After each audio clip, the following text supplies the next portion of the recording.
how do they modernize? How do they increase their competitiveness? How do they increase their ability to serve their customers? We have the largest variety of SKUs when compared to chain pharmacies and independent pharmacies. We don't want to innovate just to innovate.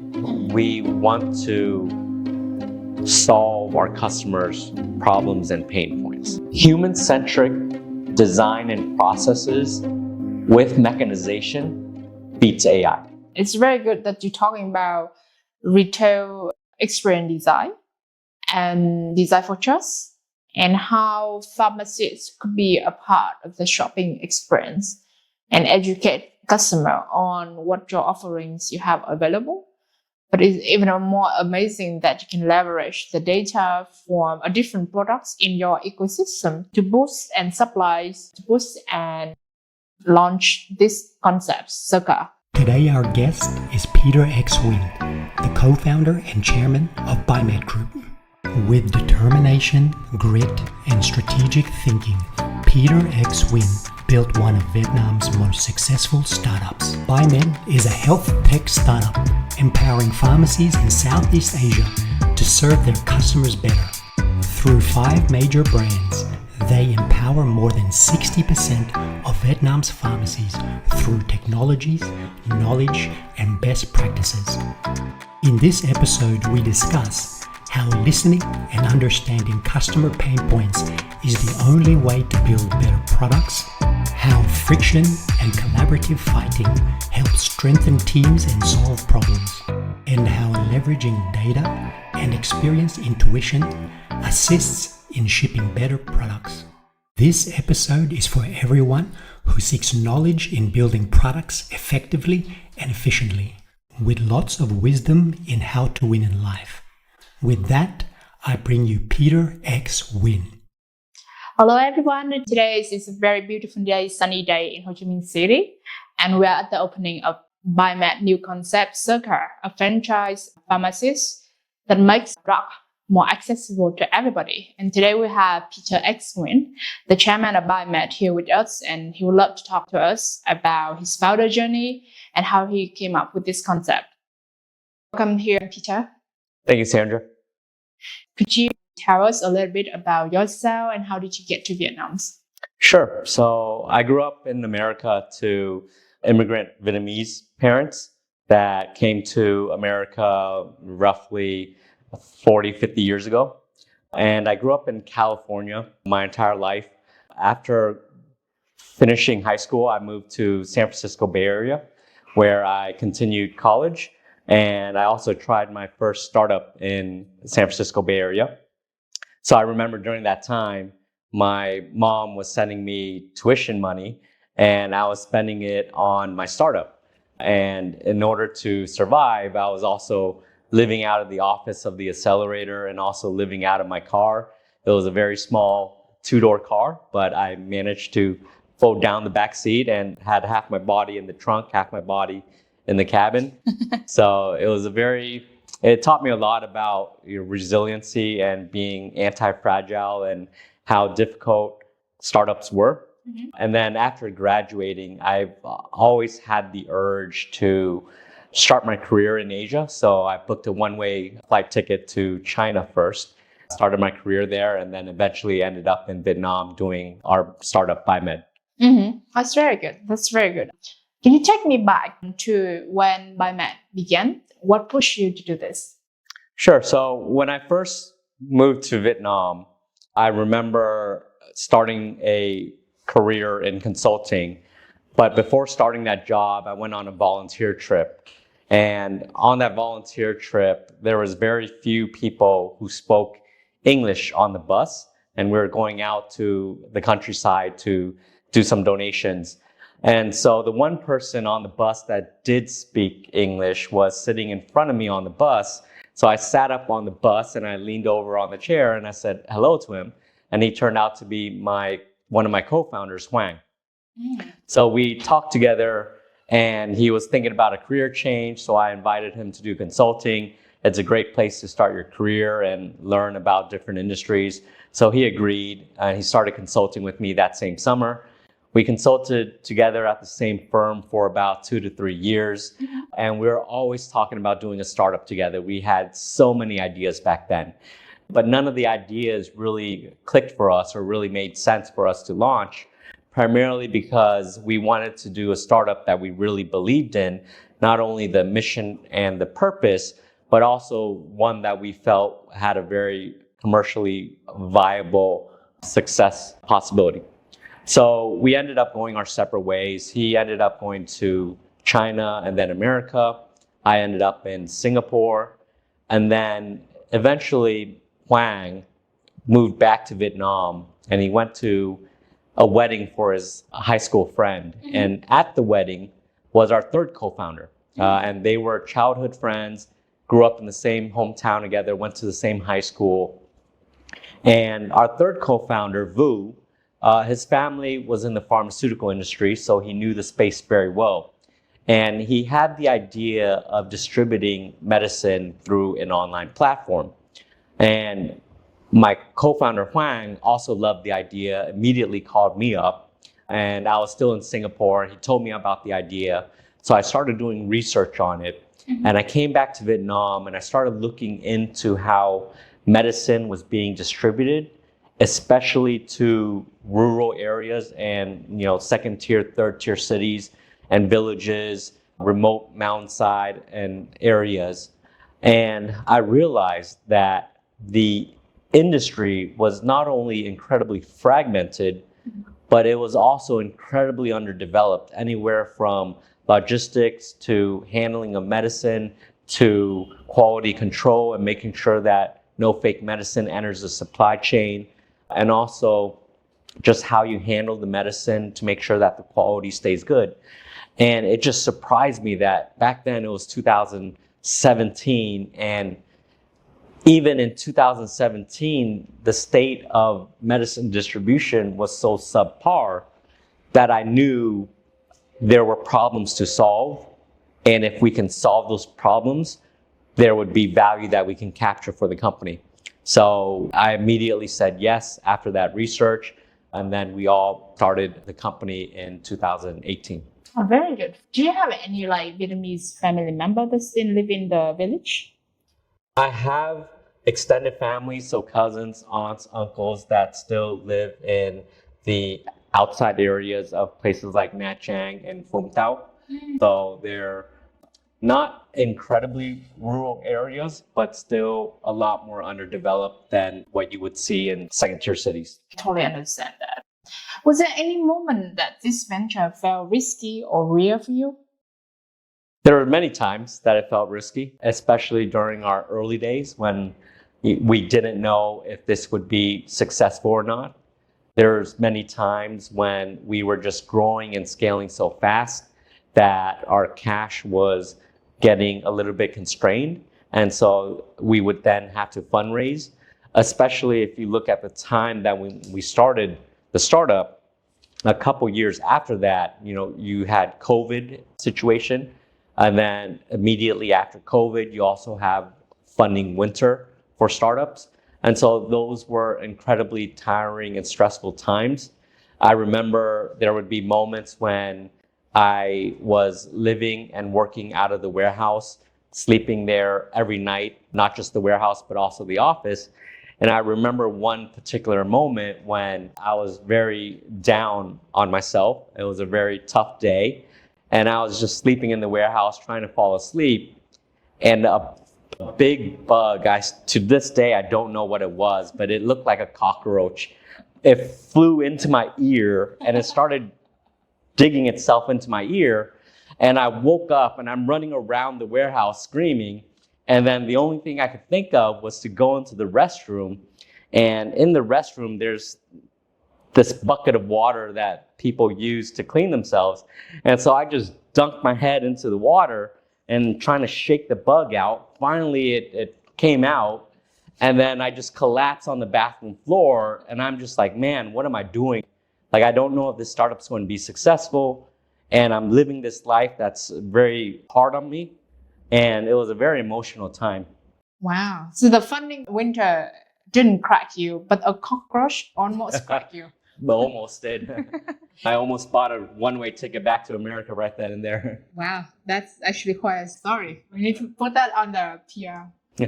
Please do. Yeah, machines. So you deliver to the countryside, the remote village in the heartland of Mekong Delta without any maps, without any map data, Google Map data at night, and carry thousands of dollars on of cash on your bodies. What were you thinking then? Sure, like back then we had a small team, and in order to remain conscious of our spending and how we burned money, we typically kept this team on the smaller side. But we still had a lot of orders that we needed to deliver, especially when we were growing 40% month over month, and orders were just coming in every day on a growing basis. There's a lot of times when we had large orders that would require somebody to deliver at the end of the workday. And a lot of our employees are already tired by that point. So I made it a daily habit to deliver myself orders in the evenings. And so a lot of the orders, they would be $1,000, $2,000 orders out in the countryside. I would leave the city by around 8, 9 p.m., get there by around 10, 11 p.m. The pharmacy shop would be closing then. It would, be talking with the pharmacist to figure out where their pharmacy's at. Oftentimes having me drive on dirt road out into the middle of nowhere where there's no lights, and I'm out in the middle of a field, and there's just a small village there with one pharmacy. And then the owner would then just open shop back up, take the order. They'll need to check the order, so I have to wait around for 30 minutes while they check everything.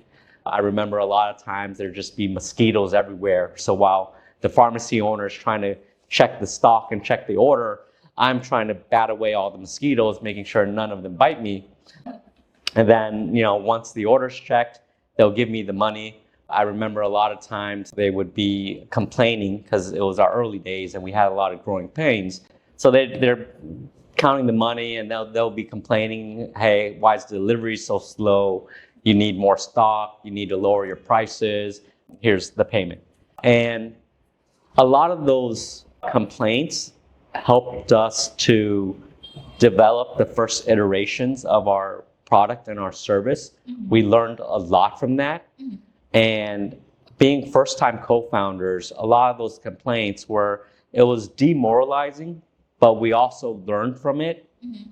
And even though the customer complained, they would still order again next week. So we focused on the data.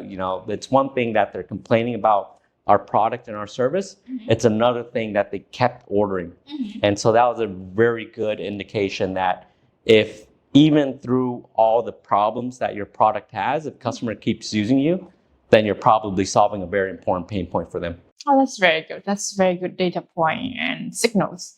So you are Vietnamese American, overseas Vietnamese. You came back to the homeland. And for many Vietnamese, they have this hesitance to work with an outsider.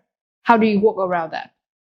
Sure. I'm not completely an outsider. I'm Vietnamese American in America, growing up in Southern California, Little Saigon. Mm-hmm. My parents forced me to go to temple every Sunday to study Buddhism and study Vietnamese. So I am somewhat knowledgeable about, the language and the culture. So when I came back to Vietnam, a lot of people complimented me on my Vietnamese. Oh, that's ridiculous. But they did say that my Vietnamese sounds like a 7-year-old. So not sure if it's 100% good. But being in my unique position of being a Vietnamese American, I find that for myself, it's a very important position to have in order to bridge between local management and Vietnamese management and talent, and being that bridge to, let's say, foreign suppliers or foreign investors, and then being able to help both sides understand each other in case there's anything that needs to be understood. So I think it's a very valuable position that I'm in. And, I really value my experience being Vietnamese American and the opportunities I have in Vietnam. That's amazing. And I think the 8 years old Vietnamese is actually an unfair advantage because people find endearing and open up and laugh more. It's, if you can make them laugh, you can sell to them. Yep. So the founder of NVIDIA, Jensen Huang, he talked about resilience. One of the key strategies for him to be resilient is to have lower expectations of his life, of his path, to have high ambitions, but low expectations. What do you think of that? And what is your key strategy to increase resiliencies? I agree with him. And I would even take it one step further. Not only lower your expectations on life, but also have no expectations. So you work on your purpose, you work on your mission, and you focus on that without any expectations of life giving you back anything in return. As long as you're working on your purpose and your mission, and you have that expectations that there's a possibility that I might end up with nothing. And ultimately, we all end up with nothing because we will all pass away sometime. That allows you to focus on your purpose and mission and not really the outcome. So I definitely agree with Jensen Huang. Now, that doesn't mean also that you don't have any ambitions and you don't strive and work really hard for your purpose and mission, but don't have any expectations on the outcome. That's very Buddhism teaching, like that detachment to outcomes, very Buddhism teaching. I can say that your parents' tuitions pay off. All right, let's talk about your product design philosophy. Because I think it's very incredible for a lean team like you that deploy a lot of products in a very highly regulated industry. But you guys keep shipping a lot of great products that solve a lot of pain points for a lot of people. So even though you are more like a chairman, CEO, consultant, in reality, you are a product designer at heart. It's you're very good at launching products that really solve problems. So let's talk about your strategy. You use the term validated shortcut in design. What does that mean? Sure. So I don't know if validated shortcuts or the concept of it exists in the startup industry at all. It's just my personal philosophy in that when you're thinking about product and you're thinking about your customers and their behavior, a lot of our customers were pharmacists and older generation. And so they weren't very up to speed with all the latest apps and all the latest websites. But if you asked a lot of people, they would have smartphones and they would be used to platforms like Shopee or Facebook. And so when you're targeting customers like that, you don't necessarily need to reinvent in terms of product or UI, UX. In fact, if you try to innovate and you try to come up with something new, it also might be confusing for them because they're so used to the one or two apps that they use. In Vietnam, it would be Zalo, Shopee, possibly Tiki or Facebook. And so you want to keep your experience as close to those experiences as possible. And so you can just pull up those websites and those apps, compare them against each other, and you'll find that like 80-90% of the apps are all structured the same way. And so in terms of consumer behavior, they're used to that. They're used to the logo being on the top right side of the app. They're used to the menu button being on the top left of the app. They're used to the customer support button being on the bottom right. And so you just want to keep this the same because that's what they expect. Now, there's 10 to 20% of the experience which you can modify and you can customize yourself, but it's ultimately logo, it's color, it's icons that you can customize, but they're all going to be roughly in the same position.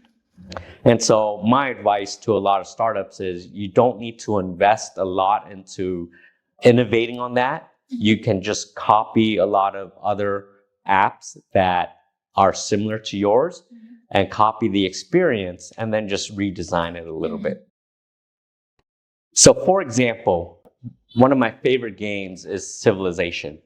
And Civilization, they're on their 7th iteration right now. And every time they come out with a new version of the game, Civilization 1, 2, 3, the founder of Civilization, I believe his name was Sid Meier, the founder of Civilization had a rule where every time the company came out with a new iteration of the game, they would keep 2/3 of the experience the same, and then they would change 1/3 of it. And that allows their loyal fan base to have something, the 2/3 that they are used to and that they love, and then 1/3 is experimentation and something new.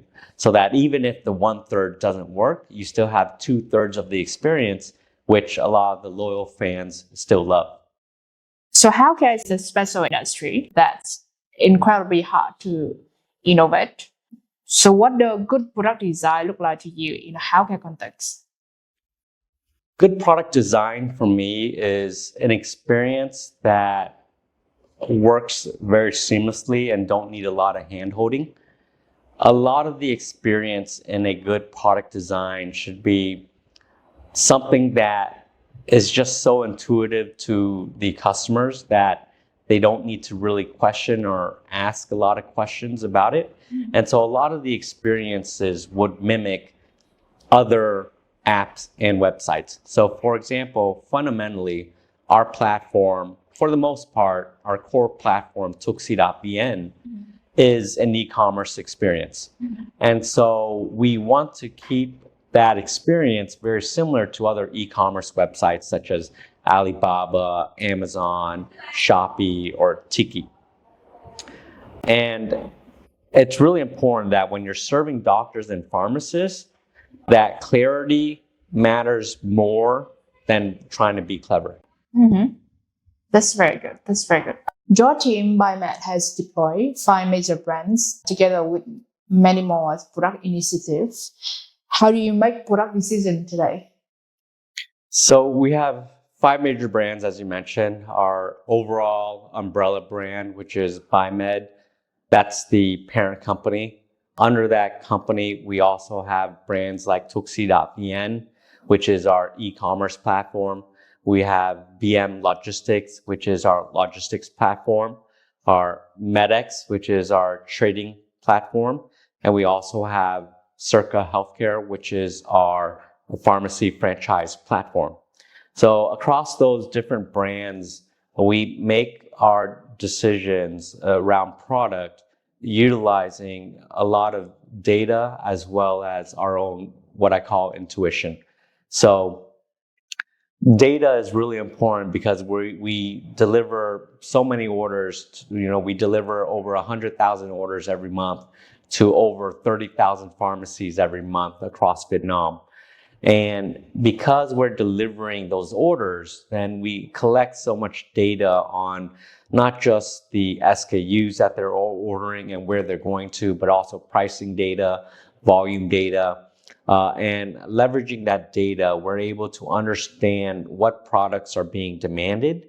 And when we can understand what products are being demanded at what price, we can then leverage that data in order to help us stock more efficiently in order to achieve an optimal inventory ratio. And then in addition to that, we can also use that for commercial negotiations. So it's not just about product that we're using data for, but it's also about commercial and fulfillment and logistics and delivery. But on top of that, I also really value the importance of intuition. So data can provide you a lot of insights, but you also need management and senior management and not just your employees in general to add intuition on top of that and to really try to find those insights. And those that intuition and that insight comes from customer interaction and just interacting with them, asking them questions, letting them complain about what they don't like about your product. And then when they complain, then you can look at the data and then you can have aha moments about what the next feature is that you want to test out. So I think that intuition is very important for us. That's very good. So data is a very useful practice, but it's a very expensive pursuit, from talent price to data warehouse to data hallucinations. How do you, as a lean startups, navigate around those constraints? Yeah, so it's primarily data will provide you with insights, but ultimately you need to execute on those insights. And when you execute, if you're a lean startup, that's where you want to stay lean on. It's on the execution.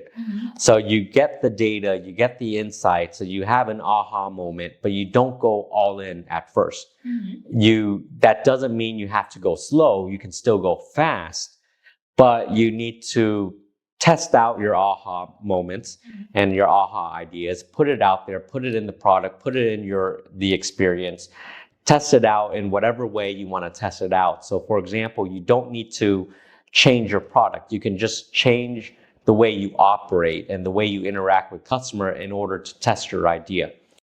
And that could be done very, very quickly and very, very easily. For example, rather than changing your product, you can just ask your customer service and your delivery driver to change something about their process that you're trying to test out, and then to give you feedback. Or even better, be the delivery driver yourself and then change that process and then see firsthand how that impacts the customer.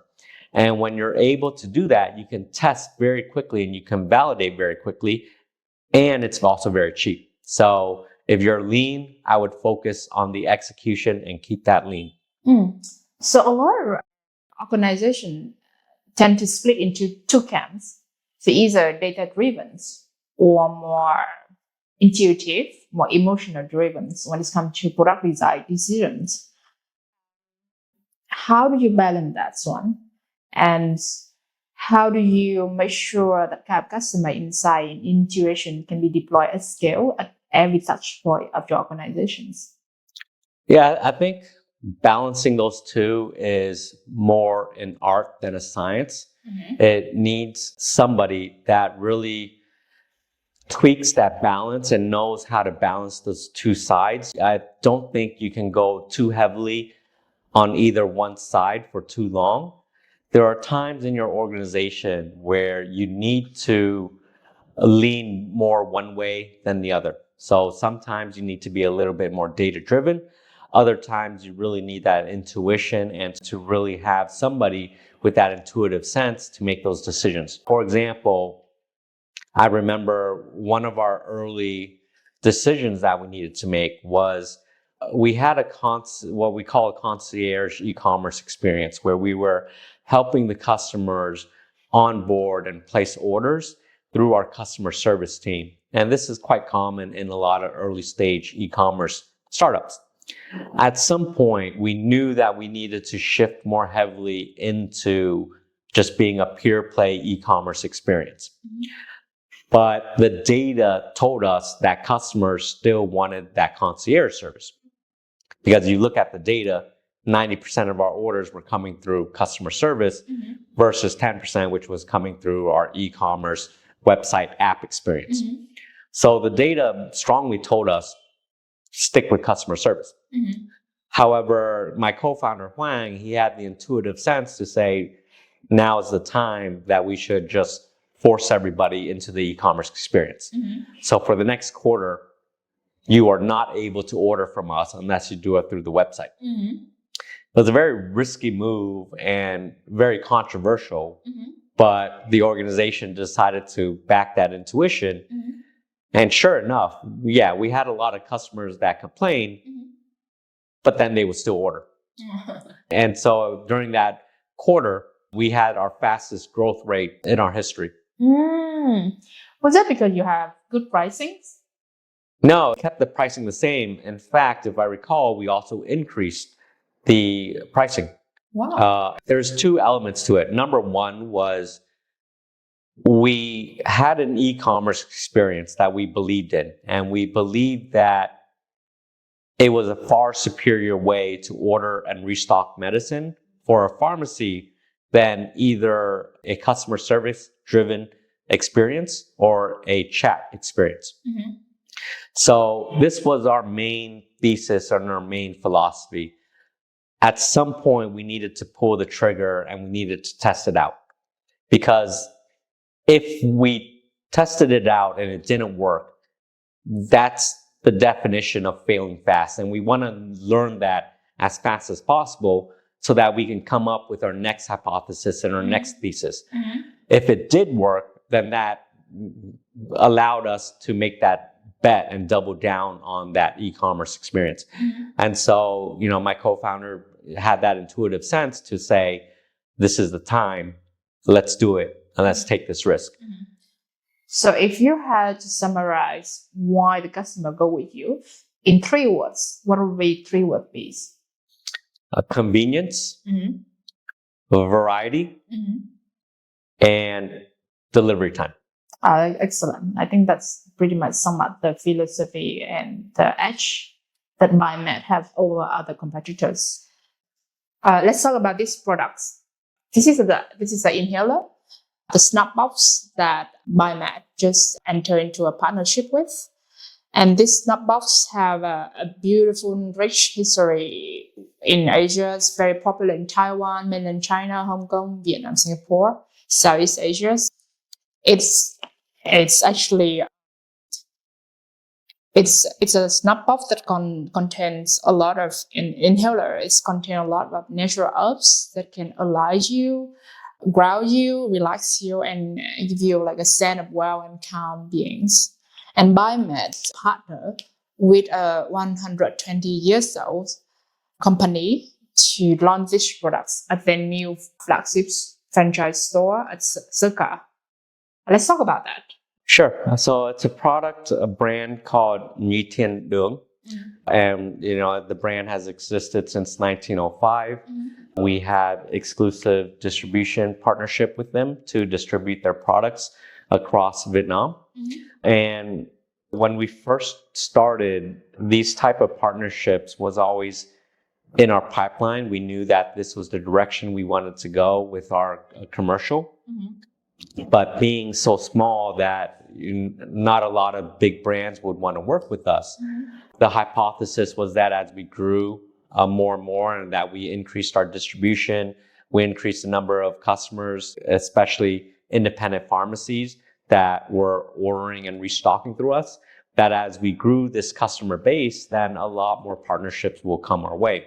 And so a combination of just the market penetration that we have, the brand recognition that we have with our B2B platform, Tuxi.vn, and with our third co-founder, Vu, whose connection is just incredibly phenomenal throughout the pharmaceutical industry.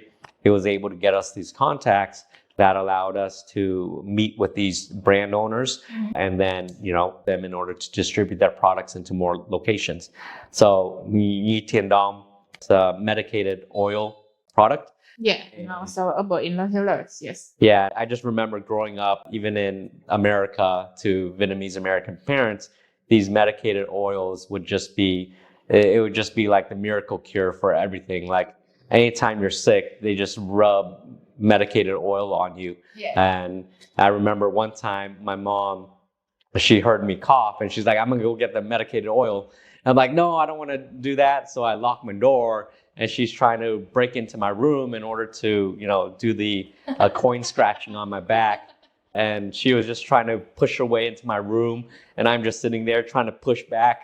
So yeah, it's a lot of very fond memories. So I'm just so happy that we're able to partner with this brand and distribute it.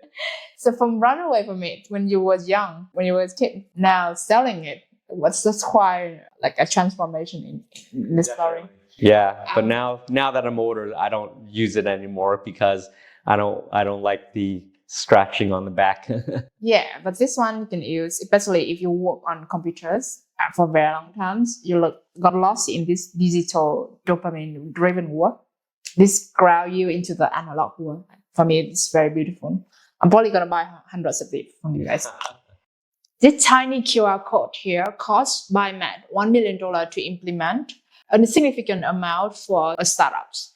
Let's talk about why they did this. So you also have other products. Besides traditional products, you also have other innovative products in your portfolio. Let's talk about this one. So besides traditional herbal medicine, we also have products that are very innovative. So one of our goals with Circa is to create a retail experience that has products that are very innovative and very niche and very new to the Vietnam market. And being able to provide that variety to the Vietnamese consumers. And so we're constantly on the lookout globally for innovative products like that we can import and then distribute and retail throughout the Circa platform and also our B2B platform, Tuxi.vn. So one product that we have is a product called Press Shot. And Press Shot is from Korea, and it's loaded with vitamins and supplements that you take daily in order to give yourself an energy boost. So if you're working, like let's say at the office or a computer a lot, and you need a daily boost of multivitamins and energy, you can take Press Shot. So, why don't I give it to you to try to open up, and, I'll guide you along the way on how to take it. Ah, that's excellent for sure. Oh, I like this thing. Like, when you open it, you can have that kind of pops, like a kid unwrapping a toy. I love it. It's very toy-addict, like a toy. Okay, so I like this. It's good. Okay, then we open this, and I'll do this one. Wow. So I'll take one also, and then I'll show you how to do it. So one of the unique things about Press Shot is that it keeps the active ingredient separate from the excipient liquid. And so that it makes it give it a longer shelf life, and it's also a lot more effective that way. So then when you actually do want to take it, you just press the top here, and it would break the capsule on top, and it'll drop the active ingredient into the liquid, and then you just shake it up. You open the bottle, and then you drink it.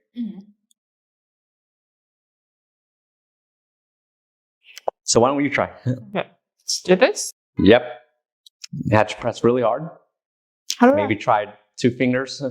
Okay. You got to work out more. Okay. Is it good?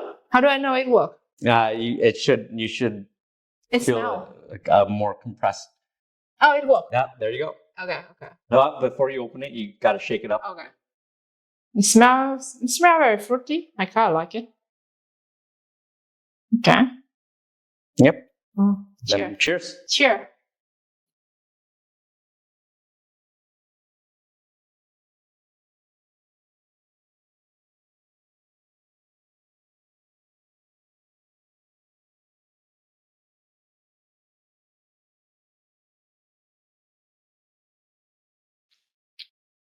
It's very interesting. Tasty, right? Yeah. Yeah, it tastes like mango. I think this one's mango flavored. So a lot of people take this if they work in the office or they work in a very demanding job. They can take this on a daily basis, and it just gives them a little bit of a pickup. Oh, that's really cool. I can see why this can pick up a common problems or challenge. What a lot of pharmaceutical retailers here face is they have to split between 2 camps, between wellness products, functional medicines, and prescriptions. How do you plan to influence Vietnamese consumer perceptions that your shops, the solution for Circa, is a good one-stop shop solution for everything wellness? So when we were developing the model, we leveraged the data that we got from our B2B platform, Tuxi.vn, in order to really understand the demand for different types of products and different types of categories across the entire country. And when we developed the concept for Circa and Circa franchise pharmacy model, we wanted to position ourselves in a way where the customers and the patients would really look at us as a one-stop shop and really use us both for pharmaceuticals and consumer healthcare products and their, daily necessities with regards to things like body wash and, dental care and so forth. And so that was a very clear positioning for us on how we wanted to do it. Now, being in the retail space, it really comes down to what your brand message is and how people associate your brand. And also a good portion of that is the layout of your store and perceptually what they would feel when they first look at the store. So we wanted to make our stores very open format where you can look in and you can see the wide variety of products that's available on the shelf. And when you're looking in and looking at the variety of products, you can visually see that it's both a combination of medicine and consumer healthcare. And it's a good wide variety of products and brands that you know and trust. In addition to that, there's also a lot of brands and products which you may not know, but they visually look trustworthy. And then once you do step into the store, then you have consultations from very experienced and very knowledgeable pharmacists that know a lot about the products that are on the shelf. In addition to that, variety is very important for us. And so it's not just about the products that we stock on the shelf. There's a lot of products in the market that we're not able to stock exactly on the shelf, but we do have available through our platform, tuxi.vn, and also our Circa franchise platform. So, patients can request specific products and we can deliver to that specific store within 24 hours at max. So we have the largest variety of SKUs when compared to chain pharmacies and independent pharmacies. That's very good. It's very good that you're talking about retail experience design and design for trust, and how pharmacies could be a part of the shopping experience and educate customer on what your offerings you have available. But it's even more amazing that you can leverage the data from different products in your ecosystem to boost and launch this concept, Circa. That's very, very good. That's also a very important key feature that you mentioned, is that the Circa franchise model, it's not just about modernizing the look of the pharmacy and the products available on the shelf. Our goal is to modernize independent pharmacies. That also includes modernizing their SOP and their knowledge. So a lot of independent pharmacies, they're run by older generation pharmacists that may not be knowledgeable or aware of newer treatment options or even newer consumer healthcare products. And so it's not that they don't want to stock these products, it's just that they don't know what products are popular now in the market. They're only used to the products that they grew up with or that they're familiar with when they were a pharmacist throughout their entire career. That's very interesting. So the entire Circa platform is also about modernizing these independent pharmacies in terms of their knowledge database and how they stock their stores with more modern products that are more interesting to the newer generation.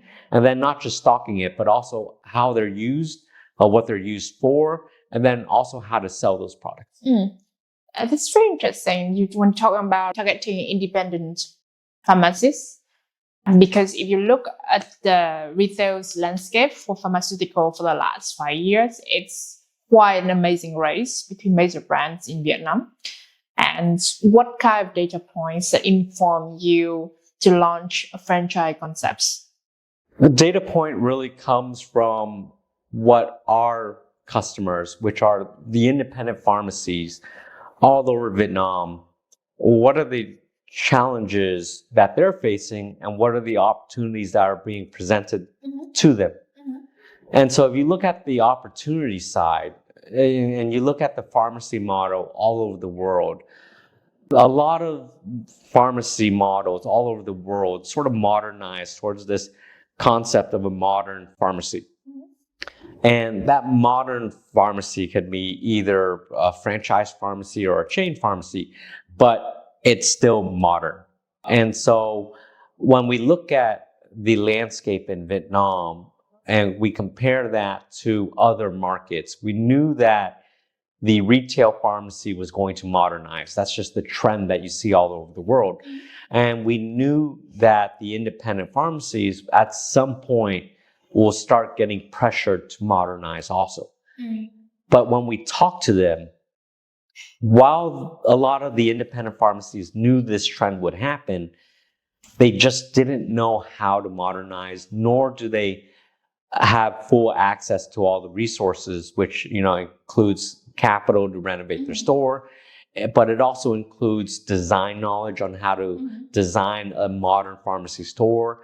We also had independent pharmacies asking us about what products they can stock that would increase their gross margins. They also don't know how to use technology like POS systems or what value add it can provide to them as a mom and pop family run pharmacy. So it's a lot of this training and guiding them on how to modernize. That's where the entire Circa franchise comes in. So it really came from the independent pharmacies really asking and demanding for it. So we have a lot of big players in the market, well-funded, with technology advantage. When they come into the market, they decided to go with a centralized models, not really a franchise model. Why you I would say that you're very innovative when it comes to distribution online and your e-commerce platform. But in physical retailing, you enter the market with a franchise model. Why? When I think of it as, a co-founder myself, we don't want to innovate just to innovate. We want to solve our customers' problems and pain points. And how you solve it doesn't matter as much to the customers. It might matter to you, but at the end of the day, if the customer gets their problem solved in a very as efficient way as possible, that's what they care about. And so when we look at our customers, and at some point as an organization, as a startup, you have to be very clear about who your customers are. Our customers and the people that we're serving are independent pharmacies. And their pain point and their problem was, how do they modernize?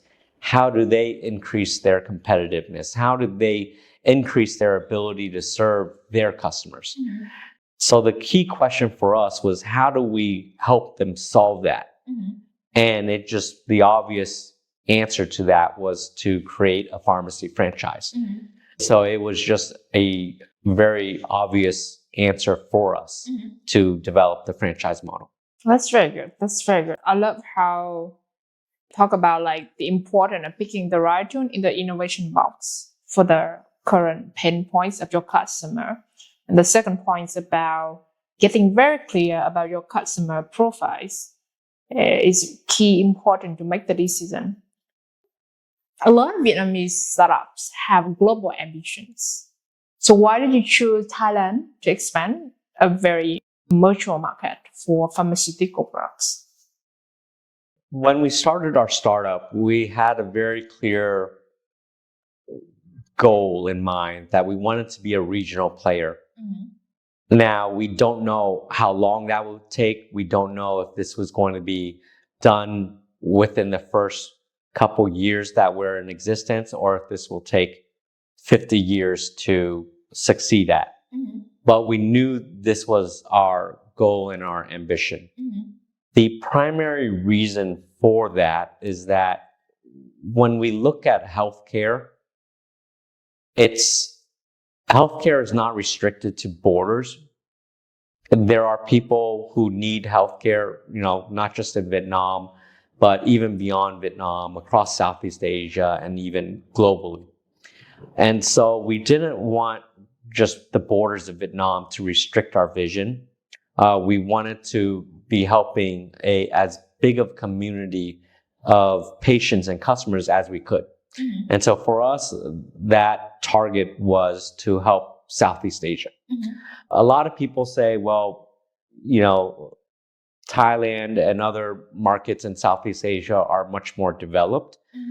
which they are, and they're more competitive. But if you really look at healthcare all over the world, there are inefficiencies in healthcare, regardless of what market you look at. That's especially true in Southeast Asia. So if there are pain points and if there are problems, then there's opportunities. Mm-hmm. So even if you look at Thailand, which is a lot more competitive and a lot more saturated market, Mm-hmm. there are still a lot of inefficiencies in the Thailand market. Mm-hmm. And that can be the same with a lot of other markets in Southeast Asia, Philippines, Malaysia, Mm-hmm. Indonesia. And so the question is, if those markets are so developed and so saturated, why do those pain points still exist? Mm-hmm. And it's because nobody has been solving them. Exactly. So those are the opportunities for us, and it's within our passion, it's within our blood to solve those problems. So, do you have any plan to do like community marketing? Like, I think one of these easy hanging fruit for you is to sponsor or just buy right off the group for cancer patient and family groups. We do support initiatives like that, Mm-hmm. not as much as we would like to, Mm-hmm. but we do support initiatives here and there. Mm-hmm. One of our key category of products that we got was PrEP, which is HIV prevention and Mm-hmm. post-exposure medicine. I have a longer term vision that we're going to be like sponsoring things like marathons and things like that, but it hasn't been high on our priority list yet. That's very interesting. What would be your sponsor package style? I have two visions. So there's two types of sponsorship that I've seen. So one is that somebody's running an event, and then they'll ask for sponsorship, and so you can donate like 50 million or something like that. And then you get your logo plastered on them. There's a couple of events that make sense for us. So it's things like Pharmacy Association, Medicine Expo, things like that. Those make sense for us to get exposure and networking. So then we can sponsor like 50 million, 100 million, something like that. Then there's also a longer term vision for us, especially under the Circa brand, to organize these large events like marathon, or let's say a consumer health day. So you know how there's recently a fintech a cashless day on Winhui.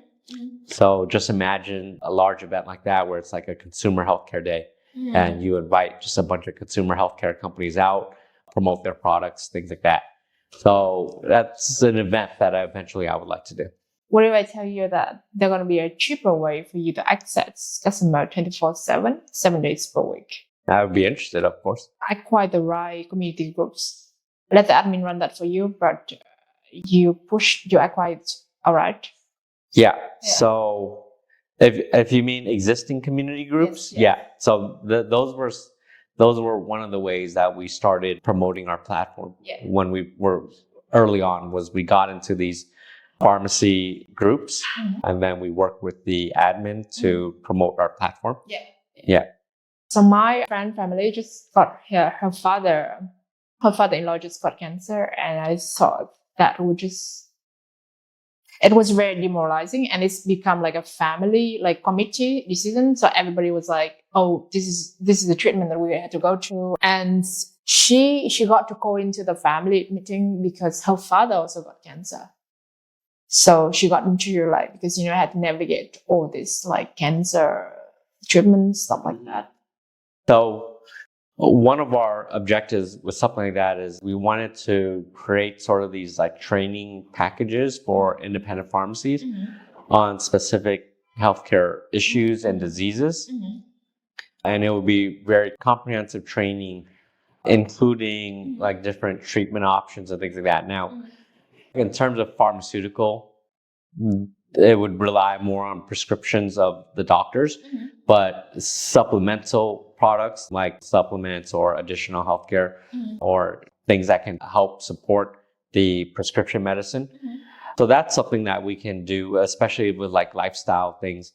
And the goal is then to really educate the independent pharmacies and then empower them to then be a part of these more local communities. That's very interesting. I think that you can find from your data like a cluster of people where you have a more cancer or diabetes, and then you can just focus just right there. So like more like cancer days, awareness day, where you run community events. Yeah, so we have seen that our platform, especially with our data, it's very responsive and real time on different diseases or health issues that might be occurring across the country. We do leverage that data to work with the government and the health departments to run initiative and training and other types of support for those communities. That's very good. That's very good. So you went to a Thailand market where they use a totally different language, very difficult scripts, different language, similar cultures in Southeast Asia countries. But there's this barrier in terms of cultures and languages. How did you go around that? Well, with language, it's a lot of just relying on local talent that is able to translate or speak English. So that definitely helps a lot. And then as an extension to that, you also get that cultural knowledge. I mean, it's a tried and tested rule that you want to have a combination of both local expertise. So you really want to emphasize hiring local talent, but you also want to leverage talent from your home markets that have built a platform successfully in our case, it would be Vietnam, to leverage the Vietnamese knowledge around that, and then really combine that with the local knowledge in Thailand in order to really guide them and provide insights and things like that. And it's a balancing act. It's more an art than a science. Sometimes you need to go with the people who have already built something successful, so you go with their knowledge and their expertise on the matter. Or sometimes you need to decide that you're going to go with the more local knowledge and decide things based off what the local team wants to do. That's very good. That's very good. So what would be an unfair advantage for a tech company in Vietnam to enter a Thai market? I wouldn't say it's an unfair advantage. It is an advantage, but I would consider it more of an earned advantage, which is just our knowledge and our experience in building the B2B Tuxi.vn platform in Vietnam. So that platform was the first of its type that had scaled to that level in all of Southeast Asia. And so you had no other markets in Southeast Asia with the scale that Tuxi.vn had. And so leveraging that scale, leveraging that knowledge and that know-how, and then leveraging our relationships with the pharmaceutical companies that operate around the region allowed us to enter Thailand a lot more competitively. In addition to that, there's also the experience of the founding team members and the early team members that know how to build a platform like this, so that when we enter Thailand, we know what will work and what doesn't work for the Vietnam market, and that we can easily test it out very quickly in Thailand, and we can look at the early data and we can use that experience to make much faster decisions on what model would work in Thailand. Where compare that with, let's say, a Thai team, even though they're local, even though they're knowledgeable about the local market, they don't have that experience. So they're going to be iterating for quite a while in order to figure out what the market needs. That's very interesting. And would you say that your suffering become your own advantage? Yes, definitely. I mean, Yeah, I don't like the term unfair advantage a lot. I prefer earned advantage. That's very good. I would put that on a shirt. Suffering become an advantage. It's a great point. Yeah. So how do you go to market when you have a constraint with advertising medicine online? Well, even though there's a constraint on advertising medicine, especially prescription medicine online, we're not advertising medicine, we're advertising our platform and our solution, which is a solution for independent pharmacies to restock and reorder their businesses. And because of that solution and that positioning, once pharmacies do validate themselves as an active practice and a licensed practice, they can register an account and then they can start browsing the medicine available on our platform. And so it's not about the restriction for us of ordering medicine. For us, it's about focusing on the platform and promoting the platform, then letting the word of mouth take over, and then making sure that the adoption is driven by the UX. And you do mention that the UX that you offer to the customer is variety, convenience, and choice, right? That's really, really cool. So you did mention that you guys have anti-HIV solutions like for the, please correct me if I say it wrong, but after exposure, you can take the pills to limit your risk of contracting HIV. And because of your location right here, it's an amazing initiative to market that to tourists, with risky behavior around here. Yeah, so one of our goals with building our platform, which is both the B2B Tuxedo-Vien and also the more consumer-facing franchise platform, which is the Circa franchise pharmacy platform. One of our goals has always been to focus on more niche treatment options or treatment of diseases. And so there's a lot of diseases out there which, you don't have a lot of prevalence across the country for these diseases. So distribution for these medication becomes a lot more difficult when you don't have that economies of density in certain geographic areas, and the disease is just more spread out. And so our platform is in a unique position where we can distribute those products and get those products where they're needed in a lot more cost efficient way, because everything's on demand, but we only deliver it when the pharmacies order it, and then the pharmacies will only order it when there's a local need for it. So one of the treatment categories that we have is for HIV medicine. So specifically pre-exposure medicine and post-exposure medicine. So if you know that you're going to be in a very risky situation when it comes to getting exposed to a disease like HIV, you can take, these medicine within 24 hours, and then the risk of you contracting HIV drops significantly. Fake medicine has been a significant threat to Vietnam's well-being. The Vietnamese police have busted hundreds of millions of dollars worth of fake product rings that affected millions of Vietnamese customers. Especially with new technologies, it's even easier to produce counterfeit products. And that's why Buymed invested $1 million into create a QR trade system to prove origins and provenance of the medications products available in their store. So, Peter, you invested $1 million into a QR trade system. How's that going for the team? Going great. I mean, it adds a lot of value to not only ourselves, but our customers and the end patients. So it really improves on the integrity of the supply chain. And fake medicine has been a big issue for us and for the industry when we first launched our platform. It was an issue that we wanted to solve and address for the betterment of the pharmaceutical supply chain and the betterment of our customers, which were the independent pharmacies, and for the patients themselves. And so it was a problem that we wanted to tackle.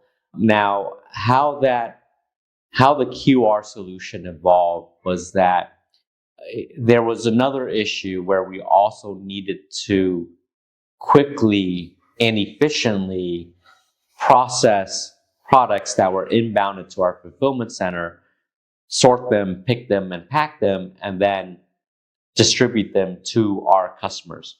So the problem in Vietnam is a lot of times the barcodes on products were either missing or not working. And one of the ways they don't work is that a manufacturer would use the same barcode for different products. And so even if you scan it, you get the same barcode, even though it's a different SKU altogether. And so it makes it really difficult for us to inbound products when those situations exist. So one of the solutions that we were pondering was that we're just going to add a QR code on every product that we inbound ourselves. Well, if we add a QR code, which will then help us optimize our fulfillment, what else can we use that QR code for? Because we're going to be distributing these products to over half the pharmacies across Vietnam, and they're going to be stocking on their shelves products with our QR code on it. Well, we can use these QR codes to help them inbound products into their store and also help them do things like take inventory. And then when they sell the products, they can scan those QR codes in their POS system. And then in addition to that, if the patients will be getting the products with the QR code on it, so the consumers themselves, so what can they do with the QR code? Well, they can scan it for product information on how to take it, information on the source of the products, who the distributors are, who the manufacturers are, and so forth. And so you have one QR code that touches everywhere from our touch point all the way down to the consumers.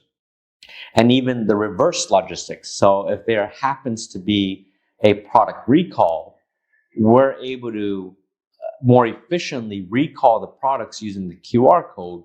And we have one of the best recall rates for any distributor within the market because of that system. And so that end-to-end usage of the QR code is what required us to invest a lot into the entire process.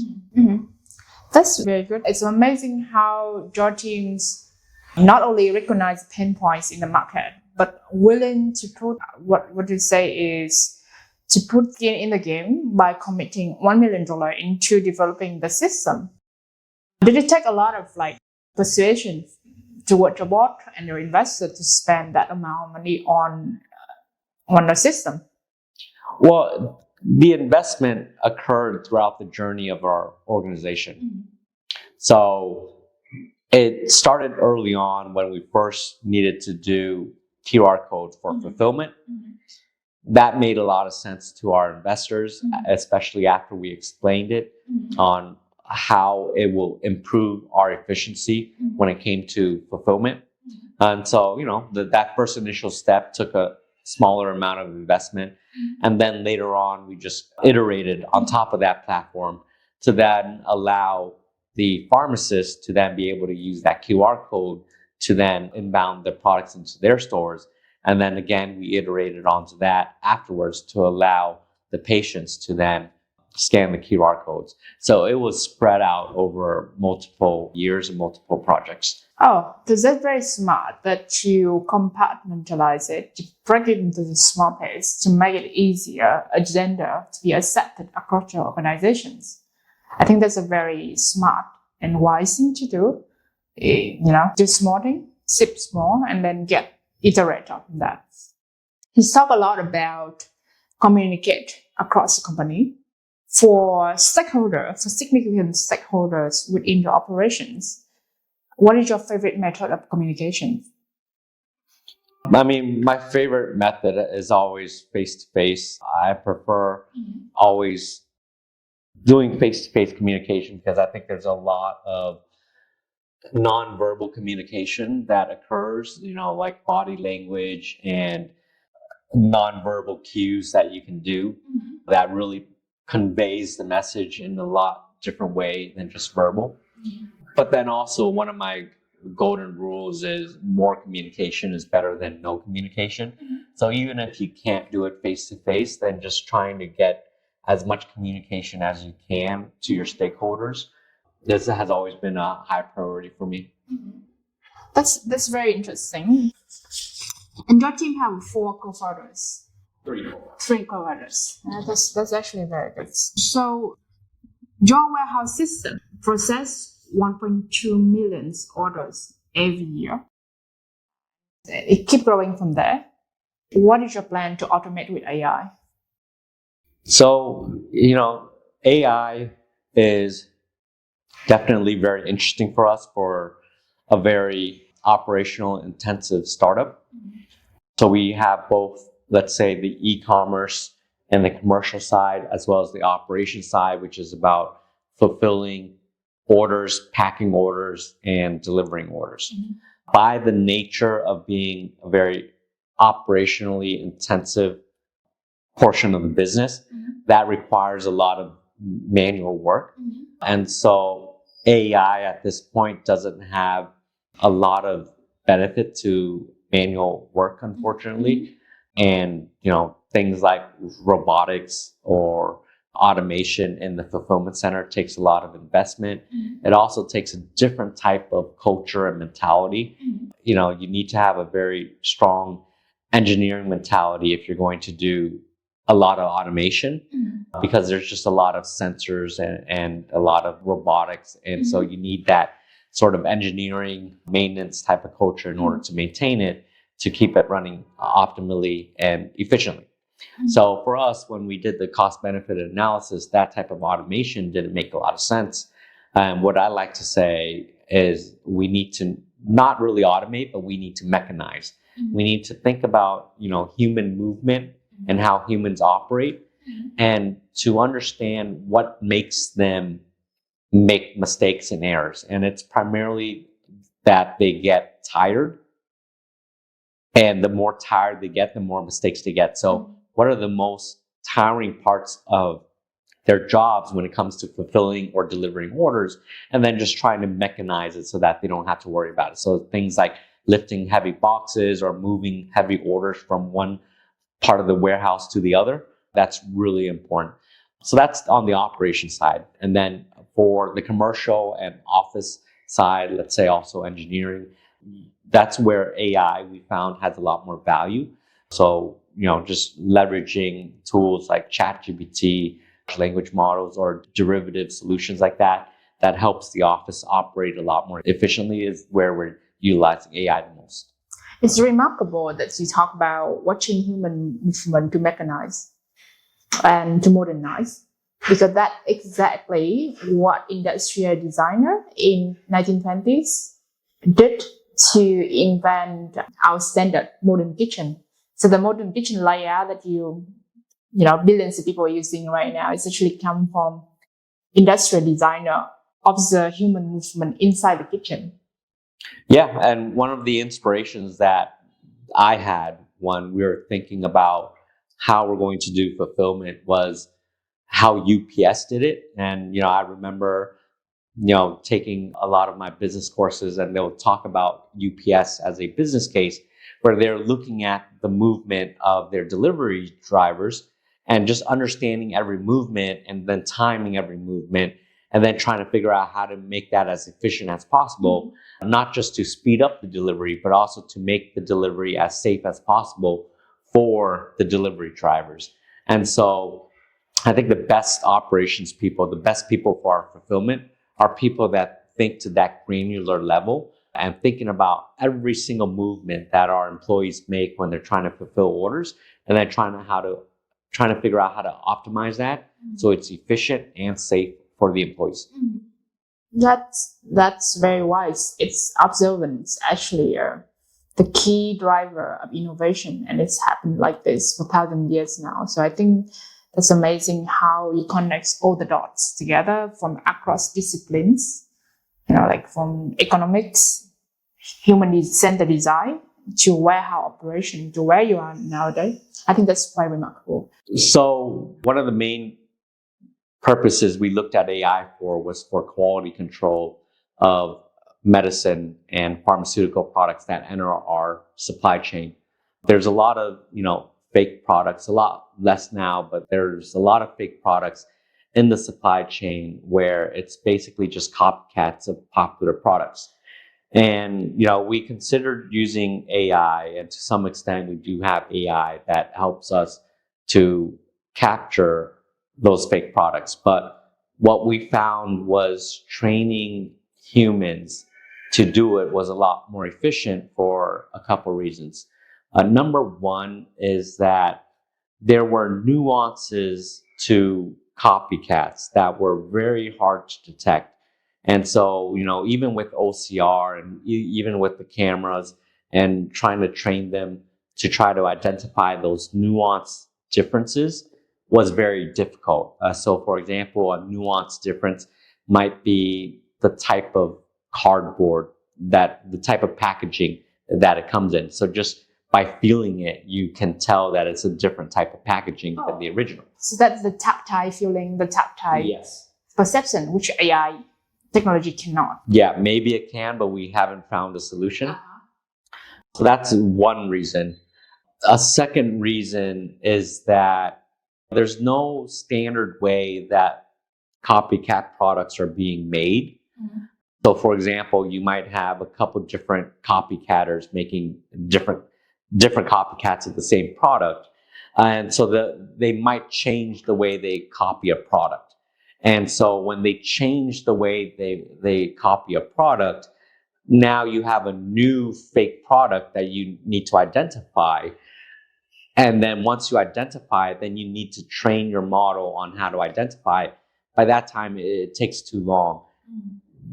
Versus a more human-centric process where if you identify a fake product, you call together a team meeting of your quality control people, you tell them, hey, this is the new product that we hear the market is talking about, and this is how they're doing it.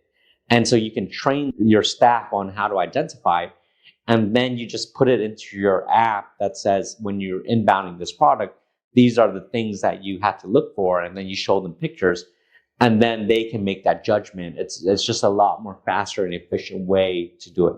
So just like a simple checklist would beat an AI model. A simple checklist with pictures on what they need to check for will beat an AI model. Wow, that's amazing. So we talk about culture of care and how we develop empathy at scale. Because I watch a lot of your team, I watch all of your team touch points from the video to the copywriting at the store and the design. I realized a lot of empathy at scale there. And even like the training, the in-store trainings, like very granular, very human-centered, customer-focused style at every touch point, from the senior to the junior one. And we're very impressed because we know it's not an easy feat. So how did you build that cultures? The culture was built just from day one.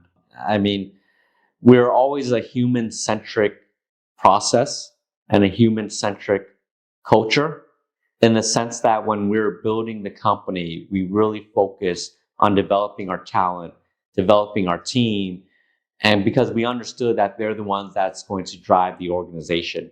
As much as we're a tech company, and as much as we love technology, as much as we love adopting new technology like AI and implementing it into our process, at the end of the day, it's still a human-centric process that needs to adopt those technologies. And that goes the same with running a retail pharmacy franchise concept. At the end of the day, patients still rely on that interaction with the pharmacist, and they still rely on somebody giving them advice on what products would be better for their health issues. And so we really wanted to train the pharmacists at our franchise locations to really cater to that type of service level.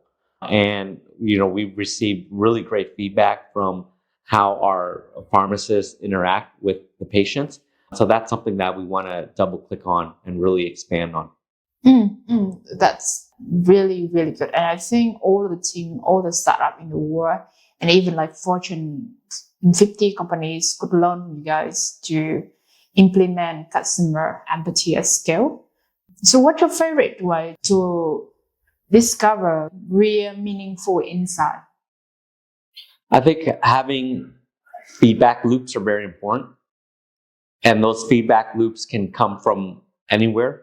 But I think most importantly, it comes from people who interact with the customers the most. So it could either be interactions with our B2B customers, which are independent pharmacies, or it's interacting with the consumers and the patients that come into our locations for Circa franchise pharmacy. And then being able to interact with them, ask them questions about, what their products they're trying to look for, or how the service has been throughout our platform, how their experience has been using our app and website, and then getting those feedback into our product design and product decision process as soon as possible. And then experimenting and iterating on that is very important to us. Mm-hmm.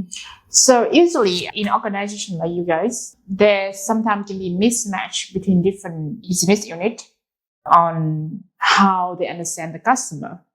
And especially, like back office unit where they do not interact with customer as much. And it could affect operations because, sometimes they're like, to implement this flow that is more customer friendly, you cannot persuade the back-end guy or the engineer to do it because they don't see the point.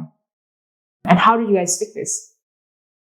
Well, there's what we saw, and just thinking back to our journey, was and has always been a lot of conflict with the various business units, as you mentioned, operations, product, tech and engineering, accounting and finance, customer service, commercial team. And a lot of that conflict, it comes back to chaos management. It comes back to that's just the normal pain points of building a company and building a team. And in order to build a company and to build a team, you need to get the organization to get used to resolving issues like this. So if these issues cannot be resolved within the organization, then what hope do you have to solve even bigger problems? And solving problems is a muscle that the organization needs to train. So how do we solve it? How do we address it? Well, you let the team solve it and you let the team address it. You let that conflict happen, then you let that conflict see itself through and then come to a solution. That solution may not be the most optimal solution, but it's the solution that the team agreed on. So let them implement it. And then if it's not the most optimal solution, let them fight over it, figure it out, and then try to come up with another solution. And that's the muscle that you're trying to train so that you can continually tackle bigger and bigger problems. This is actually a very interesting insight because I think that's what most wise parents would do. Even though you've never been a parent yourself, but I guess you could be an older sibling. I'm middle sibling, but yes, I understand your point. So I think that's a very interesting point because at the beginning of my career, I made the mistake of like trying to be the mediator, the emotional housekeeper of everybody. And it turned out that I became the single failure point because everybody tried to come to me to mediate.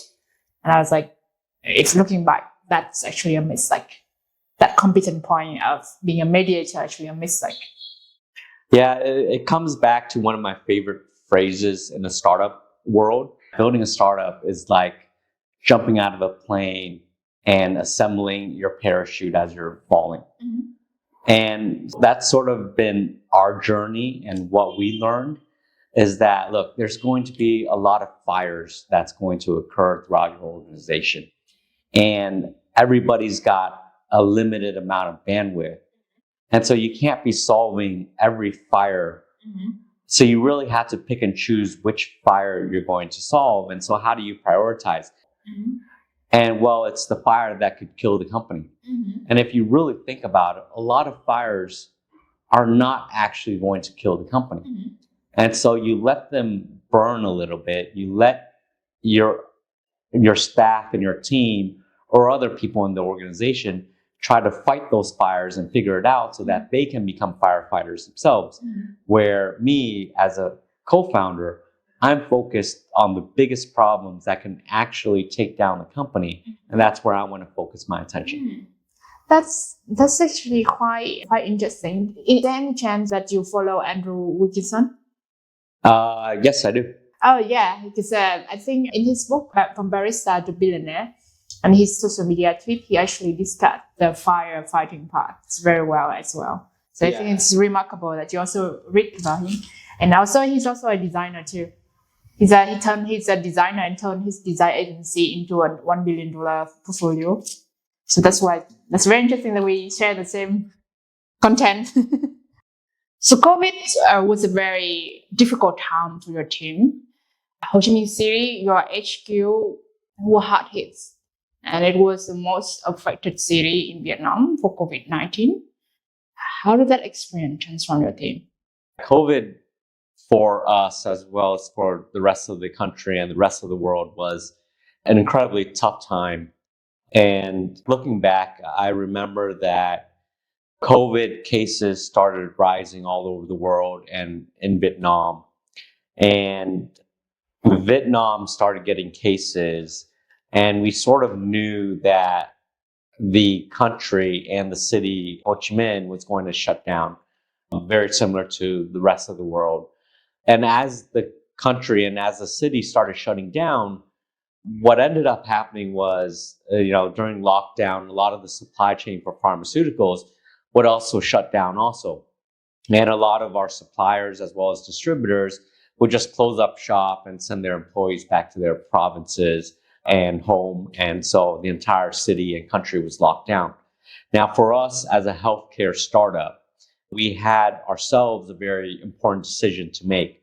Do we want to also follow along, shut down shop, tell our employees to work from home or go back to the provinces, and then see what happens until after lockdown, and hopefully it wouldn't last that long? Or do we want to continue trying to deliver medicine? So we canvassed the company, we canvassed the organization, and surprisingly, a lot of our employees, even though I thought that they wouldn't want to work during COVID and potentially risk getting COVID themselves, because we are a healthcare company and a healthcare startup, a lot of them were just up to the challenge. And that, really touched me as a founder and as a leader of the organization. So, we really put our heads down and we really try to figure out how can we continue distributing and delivering medicine through lockdown. And a lot of it was very, very challenging, just trying to figure it out as, new regulations and new laws and restrictions came out, including who were allowed to, go out into the cities and make deliveries or whatnot. And so I remember one example of how difficult it was one of our security guards got COVID, and he was one of the first cases, in the city and in the country even. And he was getting very sick because he had pre-existing diabetes. He had some heart condition. And so for him to get COVID already within the first 12 hours, his fever was skyrocketing and he was very, very sick. And so we needed to deliver him to the hospital. We asked the team, okay, who's willing to drive him to the hospital? And nobody wanted to volunteer. Completely understandable. So I was just like, all right, well, let me go ahead and do that. So I just stood up and I'm like, all right, well, if nobody else will, then, I don't mind driving him to the hospital. So I got in my protective gear and he also got into his protective gear. He was in the back of the car and we drove to the hospital, and the hospital wouldn't let us in because they were closing for the day. And so we're just like, well, when can we admit him? And they were like, well, 7 a.m. tomorrow. And I'm like, well, what do we do for the rest of the night? We can't take him back because he's a COVID case and, there's nowhere else to take him to.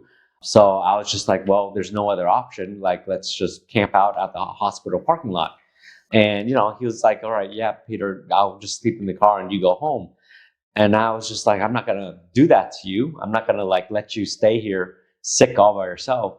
So I just decided, okay, well, let's just camp out with him. Let's sleep in the same car. If I get COVID, I'll get COVID. I'm not going to let one of my employees who got COVID from working with us through this time just be out here by himself, especially in case anything happens. So, we camped out for the night. It also allowed me time to, reflect on life and reflect on the startup and reflect on my journey up until that point. So luckily, the next morning we were able to admit him. But that gives you an idea of just how challenging it was for, not just for ourselves, but the entire country. Luckily for us, that time period, we were the only ones distributing medicine throughout the entire country for a good, let's say 6 months. So a lot of the pharmacies and a lot of the people in the Ministry of Health, a lot of the people within the healthcare and pharmaceutical industry understood that we weren't just any startup. We were actually there to make an impact on the pharmacy and healthcare space within Vietnam. And so that really led to a lot of brand recognition across the industry for us. That's very, very good. Given COVID-19 was a traumatic event for a lot of startup in business, many didn't make it, and you guys made it. So do you think why your team made it through COVID and why many do not? I can't speak for other startups and other companies. I'm not too familiar with their situation. Looking back at our story and our journey, I think we had, from the very start, built into our culture this idea of resiliency and, working really hard, rolling up our sleeves and really grinding until we got to the next level. And we were able to demonstrate that throughout the entire organization. It was something that we didn't just expect from our frontline employees, but we also lived and breathed that as founders and, top management and middle management ourselves. So just things like being always on the grind, always working, always being in the office and sacrificing and, making deliveries late into the night or staying and sleeping overnight in the office. Those are the things that really impact the culture. Admittedly, not everybody's in that situation to be able to put in that level of time and commitment. I understand, a lot of people have family and friends and work-life balance is important, but being able to demonstrate to some degree the level of commitment you as an organization have to the mission and passion is really important. That's amazing, that kind of commitment that you can inspire from your staff. I think that's the bloodline of an organization, especially for startups with many, many logistic challenges like Buymed. As a startup, you could not manage to stop everything, especially with the retail space in Vietnam. Tell us more about your just-in-time fulfillment models. So our just-in-time fulfillment model was really a result of a lot of the constraints we saw in the industry. There's just so many products out there in the market, whether it's pharmaceuticals or consumer healthcare products or medical devices, like medical consumables, such as like bandages and so forth. There's just so many variety out there, and we really wanted to build our platform to have a lot of that variety. Now, how do we get that variety available on our platform and available for delivery to our independent pharmacy customers who typically want their orders within 24 to 48 hours? And that was a real challenge that we had to solve. And we tackled it in a variety of ways. Number one, it's just more intelligent data to understand what products we need in our fulfillment centers to be able to fulfill orders a lot faster. And that comes from track record and having run and operated the platform for 5 years. The longer you run it, the more data you have. But then it also comes to innovating on the business model so that we're able to source the product in as quick of a time period as possible so that it gets to our fulfillment center within, half a day to 1 day. Then we sort, pick it, pack it, and then deliver it to our customers within 12 to 24 hours. So the total end-to-end time period for us is 24 to 48 hours. And then just trying to figure out how to optimize and automate that as much as possible, whether it's standard processes that's automating it, or whether it's using technology or SOPs to automate it, and then just streamlining that entire process until it works day in, day out for every order. That's amazing. I really love the fact that you coined so many terms for your logistic exercise, like hub and spoke, chaotic management, execution focus. Tell me more about that process. Throughout my startup journey and my founder journey, I really like coming up with terms. A lot of it comes from just executing. And then when we execute and we find something that works, then just doing it over and over and over until it becomes a part of our process and a part of our organization. And then once it's a part of our organization, what do we call it? What do we refer to it? And so then we just come up with the term. Whether or not that term or that idea or concept already exists, I don't know. And maybe other people have talked about it or, written books about it. But, I like to come up with terms. So one of the terms that we came up with was our just-in-time fulfillment process, where we source the product after the customer orders it, and then we try to get it through our fulfillment and delivery process as quickly as and efficiently as possible. The other one is chaotic management. Chaotic management, again, I don't know if the term exists. I think it does somewhere, but it's a derivative of the idea that founders are always firefighting, or that's one of their main jobs is to firefight. And when you're firefighting, it's not that you're trying to deny that there's a fire. There's a fire, there's something going on. And as a result of that, there's going to be some chaos or something out of the ordinary that's happening. So you can't deny that fact, but what you can do is you can try to manage it. And so that's what chaos management comes from. Hub and spoke, I don't think that's a new term, but it's a term that, we found out ourselves that when we're designing our logistics system, we really, just thought of it from a grassroots level on how do we efficiently deliver orders all over the country in a cost efficient way and not having to invest a lot into CapEx or building out our own fulfillment system. And so it just made a lot of sense to us that we're going to have some sort of a hub and spoke design where larger facilities will serve as the hub to smaller facilities, and then those smaller facilities will be the hub to even smaller facilities. And that just made a lot of sense to us. It was just intuitive, so that's how we built it.